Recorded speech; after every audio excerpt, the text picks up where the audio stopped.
शीशे की कहानी। ये कहानी है गुरुकुल में पढ़ने वाले एक शिष्य की, जिसका अंतिम दिन था गुरुकुल में। जब वह अपने गुरु को अंतिम प्रणाम करने पहुंचा तो गुरुजी ने उसको एक भेंट दी और कहा कि ये एक ऐसा शीशा है जो सामने वाले के मन में क्या चल रहा है वो सब बता देता है। शिष्य यह देखकर बड़ा प्रसन्न हुआ और उसे लगा कि सबसे पहले गुरुजी को ही देख लेते हैं गुरुजी कैसे हैं। और जब उसने गुरुजी की तरफ शीशा घुमाया तो उसे गुरुजी के अंदर दुर्गुण दिखाई दिए। उनमें क्रोध, देव, अहंकार बचा हुआ है। उसने कुछ बोला नहीं और प्रणाम कर भेंट लेकर निकल लिया।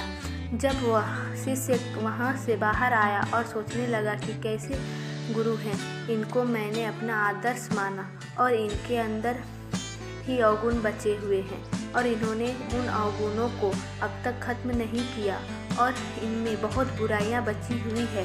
रास्ते में उसे जब अपना दोस्त मिला तब उसे लगा कि दोस्त की परीक्षा ले लेते हैं।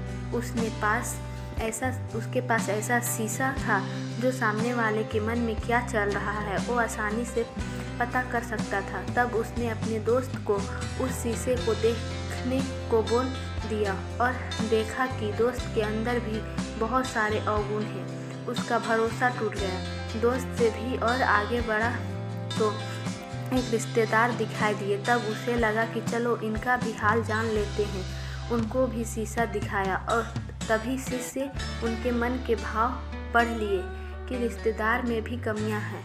अब उस शिष्य का भरोसा धीरे धीरे संसार से उठने लगा और कहने लगा कि गुरुजी, दोस्त और रिश्तेदार में कमियां हैं। अब वह शिष्य अपनी घर की तरफ आ चुका था और जब घर की तरफ बढ़ने लगा तब सोचने लगा कि माँ और पिताजी में कोई दुर्गुण नहीं होंगे और निर्मल होंगे।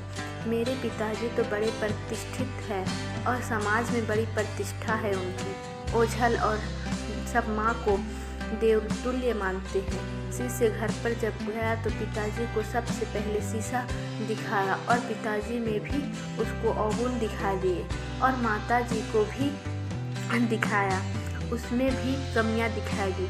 अब शिष्य का भरोसा ही टूट चुका था। अब उसे लगा कि वापस गुरुकुल जाते हैं और जल्दी से ये शीशा गुरुजी को वापस सौंप देते हैं। और गुरुकुल में जाने के बाद गुरुजी से पूछा कि ये शीशा आपने क्या दे दिया? इसमें सबके भाव पता चल रहे हैं, यहाँ तक कि आप में भी बुराई बची है। आपने भी उन पर काम नहीं किया और आप अभी तक निर्मल नहीं हुए।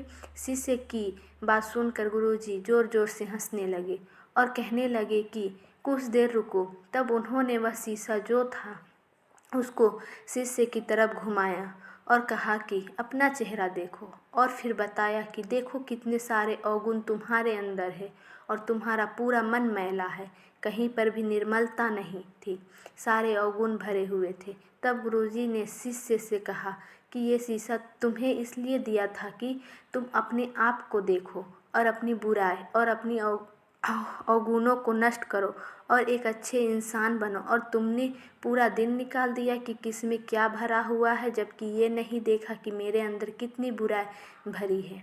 इस कहानी से हमें यह सीख मिलती है कि हमें सबसे पहले अपने अंदर के अवगुणों को खत्म करना है। ऐसा करने पर दुनिया अपने आप निर्मल बन जाएगी।